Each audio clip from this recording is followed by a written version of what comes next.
എന്താ കാര്യം?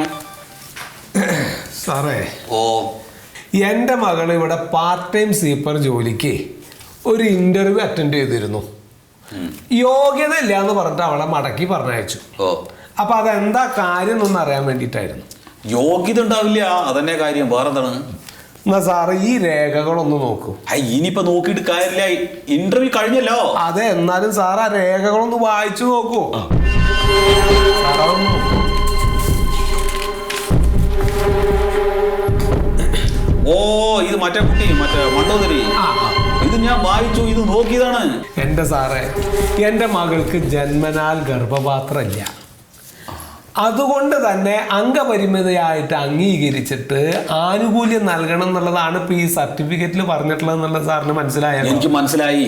ഇത് മനുഷ്യാവകാശ കമ്മീഷന്റെ സർട്ടിഫിക്കറ്റ് ആണ്. അത് എവിടത്തെങ്കിലും അവിടെ കാര്യം ശരിയല്ലേ? അതുകൊണ്ട് കാര്യമില്ല. ഈ ജോലിക്ക് ഇതിന് സെൻട്രൽ ഗവൺമെന്റിന്റെ അപ്രൂവൽ വേണം. എന്നാലേ സ്റ്റേറ്റ് ഗവൺമെന്റ് കീഴിലുള്ള ഈ ജോലി കുട്ടിക്ക് കിട്ടുള്ളൂ. സാറിന്റെ നിയമപ്രകാരം ആ കുട്ടിക്ക് ജോലി കിട്ടില്ല, സമ്മതിച്ചു. എന്റെ മോളും വന്നിരുന്നു സാർ ഇവിടെ ഇന്റർവ്യൂവിന്. അതാ, അവൾക്ക് എന്താ നിങ്ങൾ ജോലി കൊടുക്കാഞ്ഞ്? 55% വൈകല്യമുള്ളവളാണ് അവള്. എന്റെ ഏട്ടാ, ഇത് വലിയ കഷ്ടമാണ്. ഇത് ഇന്റർവ്യൂവിന് വന്ന കുട്ടികളുടെ രക്ഷിതാക്കൾ മുഴുവൻ ജോലി കിട്ടിയിട്ടില്ല എന്ന് വന്ന് പറഞ്ഞാൽ ഞാൻ എന്ത് ചെയ്യാനാണ്? എനിക്ക് എടുത്തു തരാൻ പറ്റുമോ? ആരെ കിട്ടിയില്ലല്ലോ, അർഹതപ്പെട്ട ആർക്കും കിട്ടിയില്ലല്ലോ. അങ്ങനെ നിങ്ങൾ പറയരുത്. ഇപ്പൊ നിങ്ങൾ ജോലി കൊടുത്ത ആർക്കാ? ഒരു വൈകല്യം ഇല്ലാത്തവന് എല്ലാ പണി എടുക്കാൻ കഴിവുള്ള പാരിജാതം എന്ന് പറഞ്ഞ ഒരുത്തനല്ലേ നിങ്ങൾ ജോലി കൊടുത്ത? നിങ്ങൾ ബഹളം ഉണ്ടാക്കരുത്. അല്ല, ഞങ്ങൾക്ക് കാര്യമില്ല. ബഹളം ഉണ്ടാക്കരുത്. അയാൾ അംഗപരിമിതനല്ലാതെ നിങ്ങൾക്ക് എങ്ങനെ പറയാൻ പറ്റും? അയാളെ ഞങ്ങൾ കണ്ടു, ഞങ്ങൾ അന്വേഷിച്ചു. നിങ്ങൾ അന്വേഷിച്ചിട്ട് കാര്യമില്ല ഏട്ടാ. അല്ല, എന്താ ഞങ്ങളുടെ കുഴപ്പം? ഇതാ നോക്ക്, അയാളുടെ രണ്ട് പേരിലും കൂടെ ഇങ്ങനെ ഇരിക്കുകയാണ്.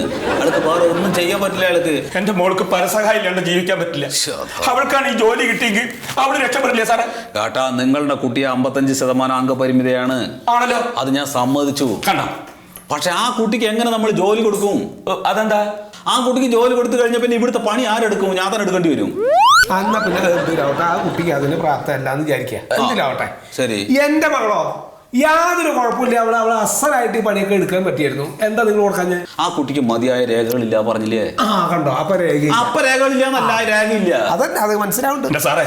ജോലി ഇന്റർവ്യൂ എന്നൊക്കെ പറഞ്ഞിട്ട് പാവപ്പെട്ട കുട്ടികളെ മോഹിപ്പിക്കുകയാണ് നിങ്ങൾ ചെയ്തത്. എന്താ ഈ പറയുന്നത്? നോക്ക്, അങ്ങനെ അല്ലെങ്കിൽ സാറേ, നിങ്ങൾ ഇങ്ങനെയല്ല പത്രത്തിൽ പരസ്യം കൊടുക്കേണ്ടിയിരുന്നത്. പിന്നെ എങ്ങനെ കൊടുക്കണം?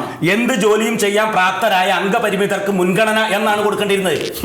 അതുമല്ല സുഗത കൊടുക്കേണ്ടിരുന്നത്.